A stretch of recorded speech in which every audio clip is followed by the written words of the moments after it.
Good morning, student. Welcome to the Gyan Niketan Girls School.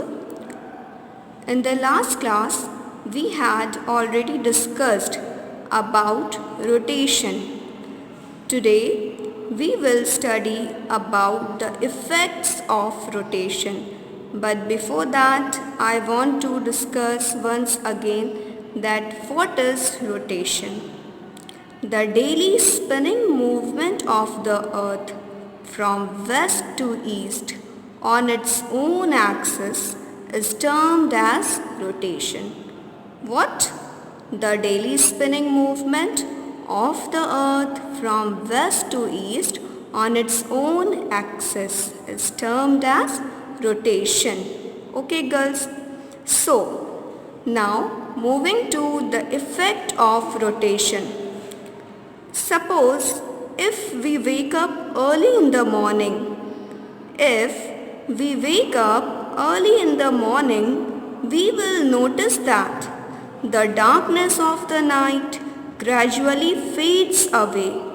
The darkness of the night gradually fades away with the break of the dawn, and the sun rises in the east and lights up the earth for the entire day.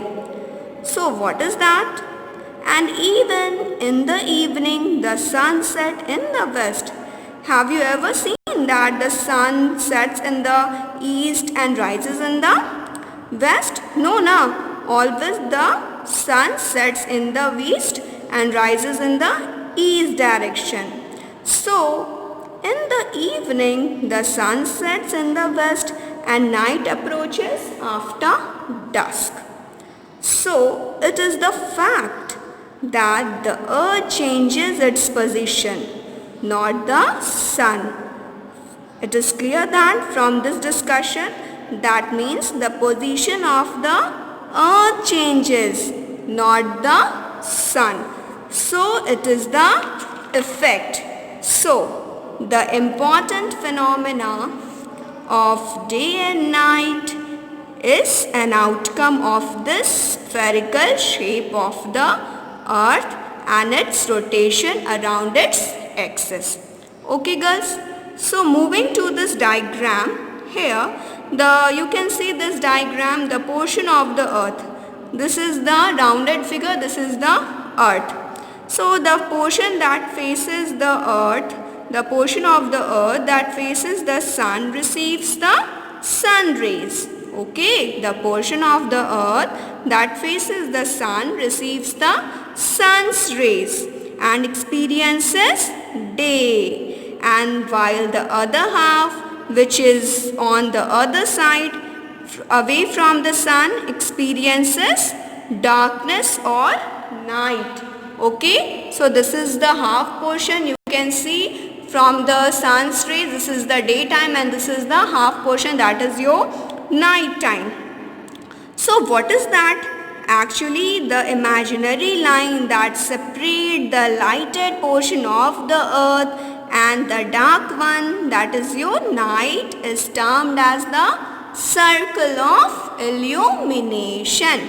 Okay, the imaginary line that separates the lighted portion of the earth, which is known as the daytime, and from the dark one, which is your night time, is termed as the circle of illumination. And in between day and night, that means in between your day and night there is some duration, there is a period, and this diffuse light termed as your dawn and dusk. Okay, so when the sun has not yet appeared on the horizon, what is this?